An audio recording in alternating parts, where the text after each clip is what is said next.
This morning, I want to take another look, a closer look at one of the central teachings of the Buddha, and that is the practice of renunciation. We touched on it last month when Don had raised with us this idea of renouncing, judging, comparing, and fixing. We touched on it a little bit Saturday when we were talking about wisdom. Um, and beyond that emphasis, often the word renunciation uh, brings to mind images of monks and nuns giving up all worldly possessions, wandering through forests, living a life of austerity. And I know, and Tim pointed this out to us on Saturday, that sometimes the word is triggering for folks because it conjures up those images. And that certainly is one aspect of renunciation, but it's not the full picture, and it's not the picture I want to talk about this morning. Because renunciation in our practice is not merely about giving up physical possessions, it's not about withdrawing from the world. It's really about another means of cultivating freedom for our hearts and minds. It is Martin Allward, Joe Bernheim pointed this out to me recently. It talks about the practice of letting go and letting be.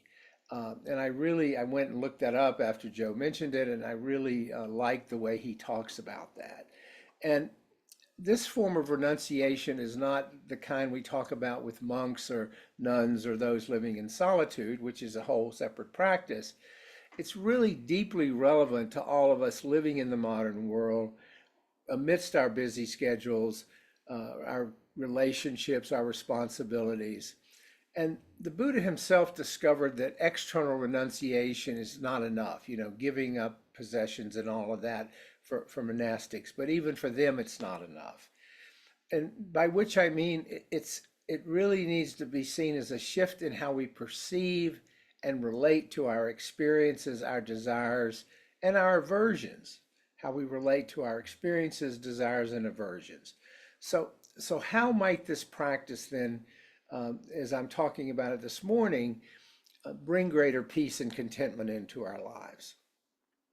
Well, because we talk about it all the time, that the Buddha taught that suffering is an inescapable and an inherent part of our lives.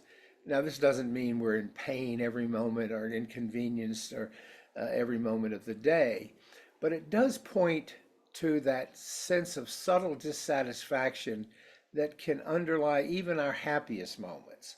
It can just be a lingering kind of underlying dissatisfaction. Take for example the joy of going on a long sought trip somewhere you've always wanted to visit, but beneath those moments of happiness, there's often a quiet fear, and it's the fear of this experience ending. It's the suffering that comes with our joys and pleasures not lasting, which is just another form of clinging. It's the root, and clinging, as you know, is the root of most suffering. So renunciation in this context, broadly understood, is the way to untangle ourselves from this clinging. And it begins, as so often we begin, with letting go of our rigid expectations about how life should be. We hold on to our expectations of how life should be, and when it isn't that way, that's when we often suffer. We hold tightly to beliefs about what will make us happy, whether that's a certain job, a perfect relationship, approval of others, a new car, the list goes on and on. And of course, it's natural and even necessary to have goals and desires. There's nothing wrong with that. But we become trapped when we cling to the idea that our happiness depends on those external goals and achieving those external goals. And renunciation invites us to hold those aspirations lightly, not cling too tightly, to work toward beneficial outcomes, always have goals, have preferred outcomes, without being overly attached to the specific result. So let me be clear, letting go and letting be doesn't mean we abandon our responsibilities or we stop caring about the world around us. It means we stop chasing after fleeting pleasures or running away from discomfort. Let me say that again. It means we stop chasing our fleeting pleasures, whatever they are, or running from discomforts. That we recognize that true contentment comes from within, not from external circumstances.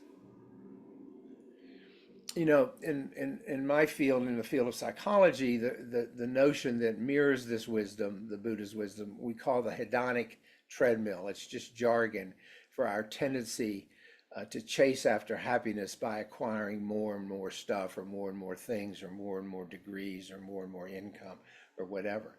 You know, more success, more possessions, more comfort, only to find out that the satisfaction we gain is short-lived.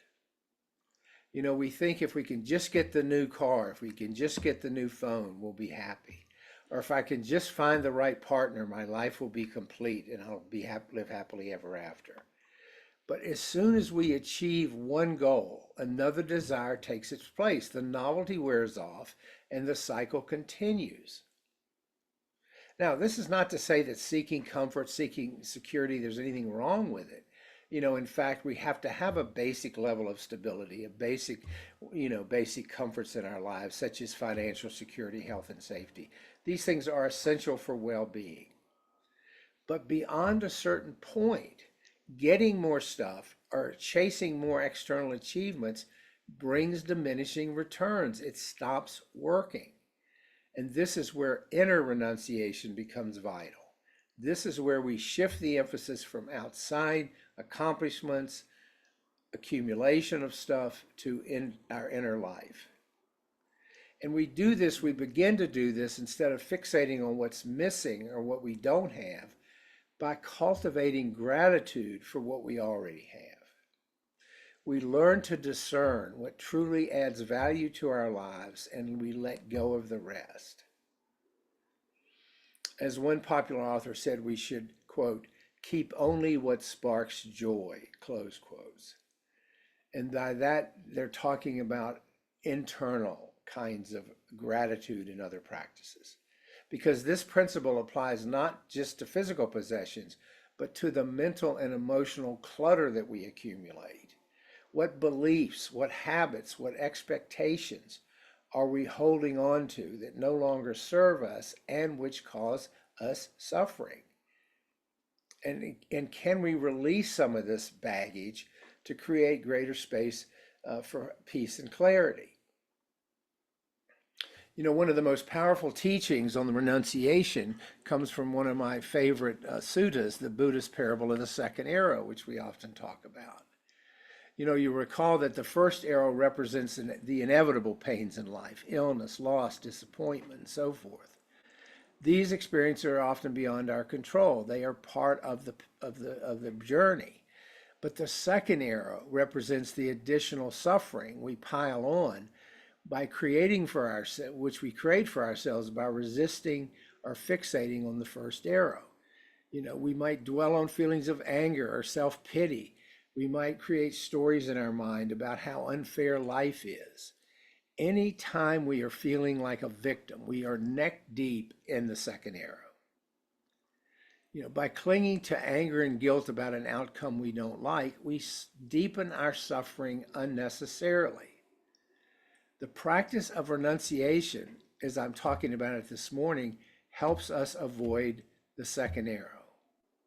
When we let go of the need to control what is beyond our power, we free ourselves from much of the emotional and mental baggage and turmoil that weighs us down. Now, I'm not talking about suppressing our feelings here. I'm talking about allowing the stuff to arise. We notice it, we watch it pass, and without getting caught up in it. In other words, we seek to become comfortable with discomfort. Someone once defined to me that a sign of emotional intelligence, to use that term, is becoming comfortable with discomfort. The most effective way to feel better in the long run. And in doing that, we set an intention to be more free. Free from the endless cycle of grasping, aversion that keeps us stuck on that hedonic treadmill. Free from the belief that happiness is a function of external circumstances. free from the second arrow of unnecessary suffering. Now, as you know, this is not an instant process just because we set an intention to do it. It takes practice, it takes patience, and it takes a willingness to be uncomfortable, to face discomfort. And most of us just don't want to go there.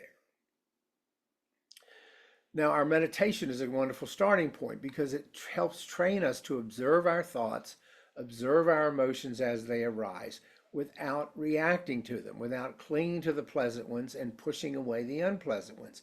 We just watch them. We just treat them as another phenomenon that doesn't need us to grab onto them or push them away. And this true transformation of doing that happens in the small moments of daily life. It's not the big stuff. Each time we catch ourselves clinging to an expectation, however small, or pushing away an unpleasant feeling, however small, we have an opportunity to practice letting go and letting be. Tom, who I don't think is here today, often reminds us of the challenge if someone cuts us off in traffic. And Bill as well reminds us of this. Instead of reacting with anger, we can pause and recognize that the behavior of the other driver is not within our control. To get upset at that is to suffer unnecessarily. Or if we feel anxious about an uncertain future, we can remind ourselves that the present moment is all we truly have. We can't necessarily control the future. These small daily acts of renunciation, repeated over time, accumulate. They create a momentum. They start to give us some inner freedom. In our smartphone, social media, consumer-driven world, we need this practice more than ever. There's so many distractions, so many temptations, so many things asking for our attention, asking us to buy them, experience them. This practice reminds us that lasting contentment doesn't come from acquiring more, achieving perfection, gaining more accolades. It comes from cultivating a heart and mind that are free. Free to embrace life as it is, not as we wish it were, with all its imperfections, with all its uncertainties. So what if we examine what we can let go of? Suppose we sit down and sort of take an inventory of what we can let go of, whether it's material possessions, old habits, patterns of reactivity, unhelpful beliefs. I mean, all of this stuff. Can we start to simply let it be? Leave it alone. Don't grab it, don't push it away. And as we do, may we discover that there's a deeper peace and joy that arises when we're no longer prisoners of the conditions of the world, which are constantly pulling at us, distracting on us, and tempting us. So that is a deeper look at renunciation.